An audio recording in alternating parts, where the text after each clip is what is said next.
कहानी की शुरुआत होती है साल 1991 से। उस समय दो आम लोग एक बेहद अनोखे वैज्ञानिक प्रयोग में भाग लेने के लिए आगे आते हैं। यह प्रयोग मानव हाइबरनेशन तकनीक को परखने के लिए किया जा रहा था। इन दो लोगों में से पहला था मयंक, जो रोमांच के पीछे भागता था और अक्सर अपने परिवार से दूर रहता था। उसकी एक पत्नी और एक बेटी थी, लेकिन उसे हमेशा कुछ नया और बड़ा करने की चाहत थी। वहीं दूसरा व्यक्ति था अभय, जो एक बायोलॉजिस्ट था और विज्ञान के क्षेत्र में कोई महान उपलब्धि हासिल करना चाहता था। यह पूरा प्रयोग प्रोफेसर विक्रम की देखरेख में किया जा रहा था। वे एक मशहूर वैज्ञानिक थे और नोबेल पुरस्कार भी जीत चुके थे। इससे पहले उन्होंने कुछ चैंपियन खिलाड़ियों को 6 महीने के लिए हाइबरनेट करके रखा था और वे पूरी तरह सुरक्षित बाहर निकले थे। इस वजह से मयंक और अभय को पूरा भरोसा था कि यह प्रयोग उनके लिए भी सुरक्षित रहेगा। इस प्रयोग का मकसद था इंसानी जीवन को बेहतर बनाना और दुनिया में बढ़ते संसाधन संकट को हल करना। अब प्रयोग शुरू होने ही वाला था और ऐलान किया गया कि यह 3 साल तक चलेगा। मयंक और अभय को विशेष हाइबरनेशन चेंबर में भेजा गया, जहां सैकड़ों वैज्ञानिक और शोधकर्ता इस ऐतिहासिक पल के साक्षी बने। योजना के अनुसार दोनों को 1994 में जागना था, लेकिन कुछ अप्रत्याशित हो गया। जब उनकी नींद खुली तो यह 3 साल नहीं बल्कि पूरे 53 साल बाद हुआ।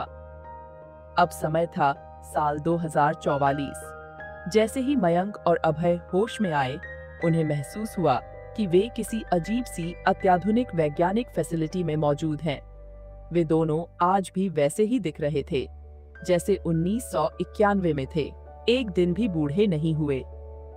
अब उनका पोस्ट हाइबरनेशन चेकअप शुरू होने वाला था। अब वे दोनों बेहद खुश थे, क्योंकि उनकी बहादुरी और हिम्मत की वजह से उन्हें शोहरत और दौलत दोनों मिली। लेकिन यह खुशी ज्यादा देर तक नहीं टिक सकी। उन्हें एक रहस्यमयी सुविधा में बंद कर दिया गया, जहां उनकी देखभाल करने वाली सिर्फ महिलाएं थीं। जैसे जैसे दिन बीत रहे थे, मयंक और अभय को एक अजीब एहसास होने लगा। उन्होंने जब से आंखें खोली थीं, तब से किसी भी पुरुष इंसान को नहीं देखा था। यह बात उनके लिए चौंकाने वाली थी। उनकी देखभाल करने वालों में से एक थी लेम्या, जो हर समय उन पर कैमरों के जरिए नजर रखती थी। वह और अन्य डॉक्टर हर दिन उनके स्वास्थ्य की जांच कर रहे थे। तीसरे दिन मयंक और अभय से अब यह सब और सहन नहीं हुआ। उन्होंने साफ शब्दों में कह दिया, हमें प्रोफेसर विक्रम से मिलना है। लेकिन उनकी यह मांग सुनकर डॉक्टर बेरना और लेमिया ने जो बताया, वह रोंगटे खड़े कर देने वाला था। उन्होंने कहा कि प्रोफेसर विक्रम अब इस दुनिया में नहीं है। इसके बाद उन्होंने एक और भयानक सच्चाई उजागर की। एक विनाशकारी परमाणु युद्ध हुआ था, जिसकी वजह से दुनिया से लगभग सभी पुरुष नष्ट हो चुके थे। अब समय था 8 मार्च 2044, यानी जब से वे सोए थे तब से 56 साल बीत चुके थे। लेकिन हैरानी की बात यह थी कि मयंक और अभय अब भी उतने ही जवान थे जितने 1991 में थे। लेकिन यह सब सुनकर उन्हें यकीन नहीं हुआ। उन्हें लगने लगा कि यह कोई अजीबोगरीब एक्सपेरिमेंट या टेस्ट हो सकता है। अब उन्हें सिर्फ एक ही बात समझ में आई, अगर यह सच है तो दुनिया पूरी तरह बदल चुकी है। उन्होंने बाहर निकलने की कोशिश की, लेकिन जिस कमरे में वे बंद थे वहां कोई खिड़की तक नहीं थी। उनके पास सिर्फ दरवाजा ही बचा था, लेकिन जब उन्होंने उसे छूने की कोशिश की तो तेज इलेक्ट्रिक शॉक लगा। अब रात का समय हो चुका था। वे दोनों बेहद परेशान और उलझन में थे। लेमिया समझ चुकी थी कि मयंक और अभय बेहद उलझन में हैं। उनके कमरे में एक माइक्रोफोन सेटअप लगा हुआ था, जिससे लेमिया उनसे बात कर सकती थी। उसने उन्हें बताया, हमारी सोसाइटी एक अलग तरह से विकसित हो चुकी है, जहां पुरुषों की कोई आवश्यकता नहीं है। मयंक और अभय यह सुनकर हैरान रह गए। लेमिया ने बताया कि यहाँ की महिलाएं एक विशेष प्रक्रिया के जरिए रिप्रोडक्शन कर सकती हैं, जिसमें किसी पुरुष की भूमिका नहीं होती। अब वे दोनों टीवी स्क्रीन पर देखने लगे। मयंक ने देखा कि लड़कियां बिना किसी झिझक के आजादी से घूम रही थीं, क्योंकि इस दुनिया में कोई भी पुरुष मौजूद नहीं था। अब मयंक के मन में एक अलग ही विचार आया। उसने सोचा, यह तो हमारे लिए एक बेहतरीन मौका है। इस पूरी दुनिया में सिर्फ हम ही 2 पुरुष हैं। तभी अचानक लेमिया वहां आ गई। मयंक ने तुरंत उसे किस करने की कोशिश की, लेकिन लेमिया ने झट से उसे पीछे धकेल दिया और जमीन पर गिरा दिया। अब कुछ दिन बीत चुके थे। अचानक एक दिन महिला समाज की सुप्रीम लीडर, जिसे सभी हर एक्सीलेंसी कहकर बुलाते थे, ने मयंक और अभय को बुलवाया। वह उन्हें एक बायोलॉजी लैब में लेकर गई, जहां उन्होंने देखा कि युद्ध के दौरान मारे गए जानवरों और पौधों को वैज्ञानिक तरीके से संरक्षित किया गया था। इस मीटिंग के दौरान मयंक और अभय ने एक बहुत ही जरूरी सवाल पूछा, आखिर ऐसा क्या हुआ था जिससे पूरी दुनिया के पुरुष खत्म हो गए? तब वहां खड़ी एक युवती ने जवाब दिया, यह पुरुषों की अपनी गलती थी। उसने आगे बताया कि प्रोफेसर विक्रम ने एक खतरनाक जैविक हथियार का आविष्कार किया था जो पुरुषों के जीन्स को कुछ समय के लिए पैरालाइज करने के लिए बनाया गया था, लेकिन गलती से यह जैविक एजेंट पुरुषों के जीन को स्थायी रूप से नष्ट करने लगा और इसी कारण से पूरी दुनिया से पुरुषों की प्रजाति ही खत्म हो गई। अब मयंक ने उसने कहा, हमें पुरुषों की आबादी को फिर से बढ़ाने की कोशिश करनी चाहिए ताकि समाज दोबारा पहले जैसा बन सके। लेकिन तभी एक महिला आगे आई और कहने लगी, हम कभी नहीं चाहेंगी कि वो पुराने दिन वापस आए जब पुरुषों का शासन था और महिलाएं खुद को सुरक्षित महसूस नहीं कर पाती थीं। यह सुनकर मयंक और अभय चौंक गए। मीटिंग के बाद उन्हें फिर से उनके कमरे में भेज दिया गया, लेकिन इस बीच लेमिया के मन में एक अजीब सी बेचैनी थी। मयंक की एक झलक उसके लिए जैसे एक नशा बन गई थी। इस अजीब से एहसास को समझने के लिए वह समाज की सबसे बुजुर्ग महिला जूलिया के पास गई, जो युद्ध से पहले की दुनिया को देख चुकी थी। जूलिया अब 74 साल की हो चुकी थी। लेमिया ने उसे एक सीक्रेट वीडियो दिखाया जिसमें मयंक और अभय शॉवर ले रहे थे। जूलिया यह देखकर बेहद उत्साहित हो गई और मुस्कुराने लगी। उसने कहा, दुनिया दोनों जेंडर्स के साथ ही खूबसूरत लगती है, एक ही पक्ष का राज सही नहीं है। अब लेमिया को भी यह एहसास हुआ कि शायद जिंदगी को एक नए नजरिए से देखने की जरूरत है। दूसरी ओर मयंक और अभय अपने कमरे में काफी परेशान थे। उन्होंने देखा कि कमरे में कुछ तार पड़े हुए थे। अब उनके दिमाग में भागने का एक प्लान आया। उन्होंने सोचा, अगर हम इस इलेक्ट्रिक सप्लाई को काट दें तो हम यहाँ से बाहर निकल सकते हैं। अगले दिन वे अपने प्लान पर अमल करते हैं और सफलता भी मिल जाती है। अब वे धीरे धीरे इस अजीब दुनिया को एक्सप्लोर करने लगे। घूमते घूमते वे एक खास कमरे तक पहुंच गए, लेकिन वहां जो देखा उससे उनके होश उड़ गए। उस रूम में छोटी बच्चियों को यह सिखाया जा रहा था कि अगर कभी कोई पुरुष उनके सामने आ जाए तो उन्हें कैसा व्यवहार करना चाहिए। अब मयंक और अभय को फिर से पकड़ लिया गया और एक सील बंद कमरे में डाल दिया गया। इतने हंगामे के बाद वहां की महिलाएं उन पर भड़क उठीं, लेकिन उन्हें एक आखिरी मौका देने का फैसला किया गया। वे कहने लगीं, नीचे हमारी एक खास लैब है जहां तुम अपनी पहचान बदल सकते हो। अगर तुम इस समाज में जीना चाहते हो तो अपना जेंडर बदल लो। लेकिन मयंक और अभय ने साफ मना कर दिया। तभी अचानक उनके कमरे की छत खुल गई। ऊपर एक असेंबली हॉल था जहां सैकड़ों महिलाएं मौजूद थीं। हर ओर बस उनकी आवाज गूंज रही थी। कोई कह रही थी, पुरुषों ने हमेशा इस दुनिया को बर्बाद किया है। कोई बोल रही थी, नई दुनिया अब औरतों की है। और फिर वहां खड़ी एक महिला ने ऐलान किया, हमारी आधुनिक दुनिया में सभी बड़े वैज्ञानिक कार्य महिलाओं ने किए हैं। मीटिंग के दौरान मयंक और अभय ने भागने का प्लान बनाया। उन्होंने छुपकर निकलने की कोशिश की, लेकिन हर बार रास्ता भटक जाते। इसी दौरान मयंक ने देखा कि कुछ लड़कियां स्विमिंग पूल में मस्ती कर रही थीं। वे उनकी तरफ आगे बढ़ने लग, लेकिन तभी वे गलती से एक सुरंग में चले गए और वहां जो देखा उससे उनकी आंखें फटी रह गईं। वहां एक अजीब सी जगह थी जहां लड़कियां गाना गा रही थीं, डांस कर रही थीं और पूरी तरह आजाद थीं। इनमें से कुछ लड़कियां समाज के नियमों को नहीं मानती थीं और हर एक्सेलेंसी के आदेशों को ठुकरा चुकी थीं।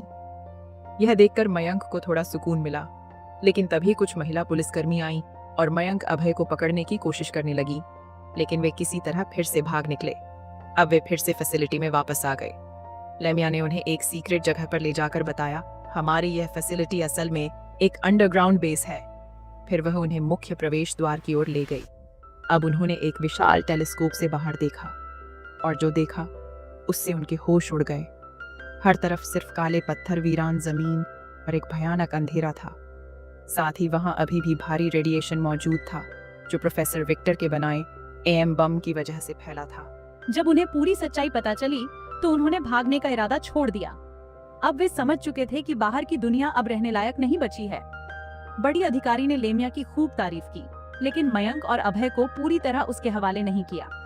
लेमिया को यह बात बहुत चुभी। फिर मयंक और अभय को एक बूढ़े डॉक्टर के पास ले जाया गया जिसका नाम था डॉक्टर यंदा। अब सुप्रीम लीडर ने फैसला कर लिया कि इन दोनों पुरुषों के अंगों को ट्रांसप्लांट किया जाएगा और बाकी शरीर को खाद्य सामग्री के रूप में इस्तेमाल किया जाएगा। मयंक और अभय अब अस्पताल में थे। इसी दौरान मयंक को एक बड़ा झटका लगा। डॉक्टर यंदा ने बताया कि मैं तुम्हारी बेटी हूँ। यह सुनकर मयंक हैरान रह गया। यंदा ने नफरत भरी आवाज में कहा, जब मैं बहुत छोटी थी तुमने मेरी माँ को अकेला छोड़ दिया था। अब मयंक और अभय ऑपरेशन टेबल पर बंधे हुए थे। अचानक लेमिया वहां आ धमकी। उसने दोनों को आजाद कर दिया और उनके भागने में मदद की। असल में लेमिया सुप्रीम लीडर से बदला लेना चाहती थी। अब वे लिफ्ट में थे। अभय की आंखें बंद होने लगी और उसे ऐसा लगा मानो वह 1994 में पहुंच गया हो। जब उसे होश आया तो वे पैराडिस्को रूम में पहुंचे। लेमिया ने गार्ड से कहा, हमें कोड बताओ जिससे हम बाहर जा सकें। अब मयंक और अभय ने सुरक्षा सूट पहन लिए ताकि वे रेडिएशन से बच सकें। अजीब पासवर्ड, गार्ड ने जवाब दिया। पासवर्ड सिर्फ सुप्रीम लीडर को पता होता है। अब वे फिर से पकड़े जाने वाले थे। तभी गुस्से में मयंक चिल्लाया, तेरी माँ तो। और फिर दरवाजा अचानक खुल गया। दरअसल यही पासवर्ड था, क्योंकि जिस कैप्सूल में उन्हें बैठकर जाना था वही इस अजीब पासवर्ड से एक्टिवेट होता था। अब लेमिया ने भी अपना सुरक्षा सूट पहन लिया और तीनों वहां से भाग निकले। थोड़ी देर बाद उन्हें एक अजीब परत फैब्रिक लेयर नजर आई। उन्होंने चाकू से उसे काटा और बाहर आ गए। अब उन्होंने पहली बार सूरज की रोशनी देखी। वे समुद्र तट पर पहुंचे, फिर जंगल की तरफ बढ़े और वहां की खूबसूरती देखकर खुश हो गए। अब उनके सूट का ऑक्सीजन खत्म हो रहा था। तभी मयंक ने आसमान में एक पक्षी उड़ते हुए देखा। उसे एहसास हुआ, अगर यह जीव सांस ले सकता है तो हम भी ले सकते हैं।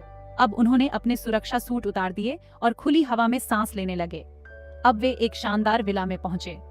हाँ, हर तरह का खाना और आधुनिक तकनीक की चीजें मौजूद थीं। मयंक और अभय सोच में पड़ गए, यह विला किसका है?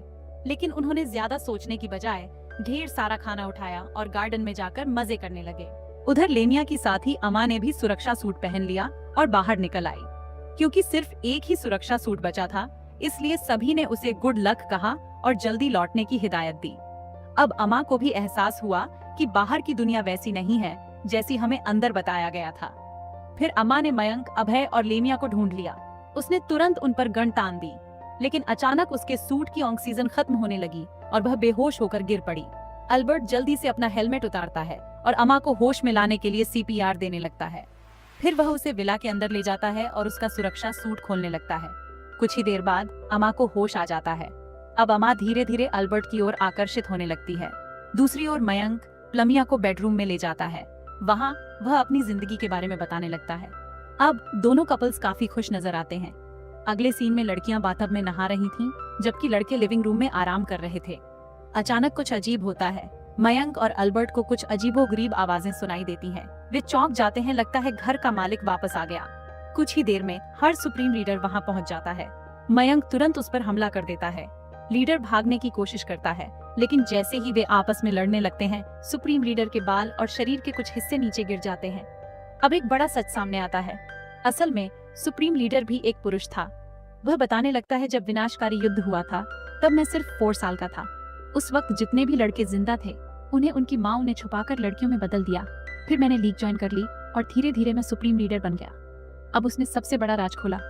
मैंने ही बाहर के रेडिएशन को इस तरह से कंट्रोल किया है ताकि अंदर के लोगों पर राज कर सकूं। मयंक और अल्बर्ट सुप्रीम लीडर के सामने एक डील रखते हैं। हम तुम्हारी सच्चाई किसी को नहीं बताएंगे, लेकिन इसके बदले में हमें और हमारे साथियों को यहाँ रहने दिया जाएगा। सुप्रीम लीडर सोचता है और फिर हामी भर देता है। अब मयंक और अल्बर्ट एक प्रयोगशाला में जाते हैं। वे वहाँ साइंटिस्ट्स को आदेश देते हैं कि पुरुषों की जैविक संरचना को दोबारा विकसित किया जाए। कुछ महीनों बाद बच्चे जन्म लेने लगते हैं। अब एक नर्स एक छोटे नवजात बच्चे बेबी बॉय को देखती है और डर के मारे कांपने लगती है। और इसी रहस्यमय मोमेंट के साथ कहानी समाप्त हो जाती है।